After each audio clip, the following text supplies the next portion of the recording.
Hey, welcome back to Hear Your Horse. I'm Kristi Newman, and if you caught the last episode, the one with Sandra and Lazura, I want to pick up a thread from that conversation because something Sandra said has been sitting with me all week. She said, it feels like her brain is expanding and my brain is expanding at the same time about the same things. I mean, come on, that's it. That's the whole thing right there. But what I want to talk about today is what was actually happening in that lesson. Because from the outside, it probably looked pretty quiet. No dramatic breakthroughs, no flying changes, no big moment. It was a spring morning at the farm.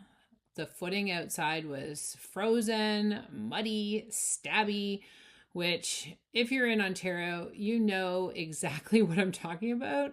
And Lazura was stiff because she hadn't been able to move properly out in her paddock on her free time. We were working on loosening her body, settling her in, and then we were doing something that sounds deceptively simple. We were making her wait a little longer between her rewards. That's it. That was the lesson. It sounds so small, right? But what was actually happening in that arena was profound. And I think it's one of the most misunderstood, it's definitely not understood, it's misunderstood moments in the entire RITE System journey. Remember, RITE stands for Reward Integrated Training for Equines, but I think I need to upgrade that to Reward Integrated Training for everyone, because it's not just for horses, it's for people and horses. And it's useful outside of the horse world as well, in case you want to connect some dots to the real world, I say in quotations. So today we're going to talk about what I call the second hill. The moment after your horse understands something, when you have to move from creating the pattern to strengthening it. Because that's where people get lost. That's where they accidentally undo their own progress. And honestly, that's where horses teach us something pretty uncomfortable about ourselves. Let's get into it. Okay, so here's what was happening with Lazura. She is a smart mare, like genuinely clever. She had figured out the pattern, the sequence of movements, the rhythm, the what comes next. She understood her job. She was doing her job, and she was fully expecting to be clicked, which is the rewarding, and treated at the usual intervals because that's what we'd built together. That was the agreement. And then we started spacing it out a little. Sandra described it perfectly in the interview. She said, you could almost see Lazura thinking, like, I'm sure I'm doing the right thing, but you're not clicking and rewarding, so what's happening? She wasn't wrong. She wasn't being bad. She wasn't refusing. She was genuinely puzzled. And there's this moment. And if you've worked with positive reinforcement, you will know this moment where the horse sort of searches. You can feel them thinking. They try the thing, they wait, they try a little more, and they're learning right then and there that the click is coming. It's just coming later. Their job isn't done at the marker anymore. Their job is to carry the conversation further. And what I want to sit with that for a second, I want you to think about that, because it's not nothing. That is a significant ask. You are taking something that felt certain and secure, and you're moving the goalpost. And every instinct in that horse is going, wait, but I did the thing. That was the deal. Lazura is also working through spring stiffness, which matters more than people think. Think of your own body.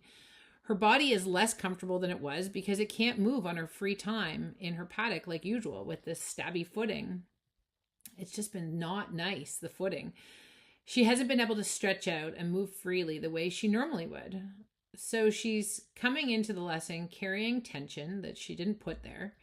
And now we're asking her to hold a movement pattern longer, build more cardio and coordination, and trust that the reward is still coming even when it's delayed. That's a lot of trust. And here's what I love about Sandra. She felt it. She said there were moments where she wanted to go to canter. They were just that in sync. It felt good, but she stayed patient. She held the line because she understood that the lesson today wasn't about canter. The lesson was about strengthening what they already had. That kind of rider self-awareness is everything. So let's talk about the pattern and why this phase is so tricky. In the RITE system, there's a phase I come back to constantly. Create the pattern, then strengthen it. That's a phase and a phrase. Those are two completely different things, and they require two completely different things from you as a rider. Creating the pattern is actually the more exciting phase. This is where you're teaching something new, where you're watching your horse figure it out, where you get those light bulb moments that make you text your horse friends at 7 a.m. because, oh my God, she did the thing. The feedback loop is fast. The rewards are frequent. There's energy and momentum, and you can feel progress happening in real time. Strengthening the pattern is quieter, slower, less Instagrammable. And it's the phase where a lot of people, without realizing it, actually start going backwards. Not because they do anything wrong exactly, but because the quietness of it makes them think nothing is happening. It's actually, I'll be honest, it's actually kind of boring, I say in quotations here, because there's no quick progress. There's no quick feedback loop. So riders will start to introduce something new, or they go back and repeat the creating phase because that felt better. Or they get impatient with the horse for not progressing faster, when actually the horse is exactly where it should be, doing exactly the right thing. They just need more time in this phase that the rider is comfortable giving them. So you just need to be patient. This is the strengthening phase. This is strengthening the body. This is where the muscles get built. This is where the patterns start to build, and the horse gets more comfortable in the pattern, where the cardio develops, where the coordination becomes automatic instead of effortful. Think about writing with your dominant hand or trying to write with your less dominant hand. That's challenging at first. You're creating a new pattern. And over time, if you kept practicing, it would become more automatic and it would become easier. In the moment when your horse is waiting for the click and having to carry themselves anyways, it is where you need to be the most patient. I think of it like this, when you're learning something new, just like I talked about with the hand, you're learning a new language, a skill, anything. And there's that really satisfying early phase where everything clicks and you just feel like you're totally getting it. And then it gets a bit dull because you have to do it again and again and again and again. And it's not new anymore, and your brain isn't lighting up the same way, no dopamine. That plateau is not a plateau. That's where it's going into your body. That's where it becomes yours. But it feels like nothing is happening. And so we do this very human thing where we sprint to the next new thing just to feel the dopamine of learning again. Horses do a version of this too. Lazura was searching for the old pattern of the click because that felt right. That felt like certainty. And we were asking her to find a new kind of certainty, one that comes from inside the movement, not from the external marker. That is not a small ask. So here's where I have to get a little honest with you. This is not just a horse training concept. This is a life thing. And I notice it constantly in my clients, in my own work, in the way we all approach change. We are very good at starting things. We are dramatically less good at the long middle. The long middle is where the actual transformation lives. It's where the habit becomes automatic. It's where the skill becomes instinct. It's where the relationship deepens past the polite surface into something real. But the long middle is uncomfortable because it doesn't feel like progress. It just feels like doing the thing again. And so we often, without any malicious intent at all, abandon it. We add something new. We decide we've got it and we move on. We get bored and call it a plateau. What Sandra did in that lesson was something a lot of riders actually struggle to do. She felt the pull toward the next thing, toward canter, toward the more exciting thing, and she chose to stay right where she was because she understood that staying was the lesson.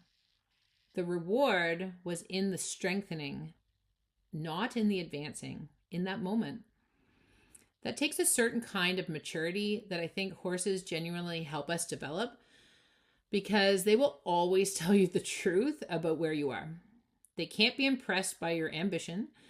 They can only respond to what's actually in front of them. Lazura wasn't grumpy about the longer intervals because she's a bad horse. She was searching because she's a smart horse.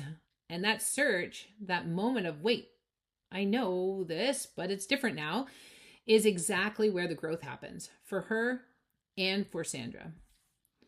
So if you're in the middle of a training challenge with your horse right now and it feels like nothing is happening, I want to offer you this question. Are you in the creating phase or the strengthening phase? And do you know the difference? Because if your horse understands the pattern, if they can do the thing, even imperfectly, even stiffly on a cold spring morning, then maybe what they need from you right now isn't something new. Maybe what they need is more of the same, held a little longer, trusted a little more. Create the pattern, then strengthen it. And if you want to go deeper on the RITE system, on what we do, and understand how this whole layered approach and way of thinking works, not just the click, but everything that comes before and after it, come hang out with us. Check out the quiz that's on the website in the description. There's a lot of good stuff. The community is full of riders. We're growing, expanding, and we're just changing the way we think and how we show up for our horses. Thanks for being here, and I'll talk to you next week.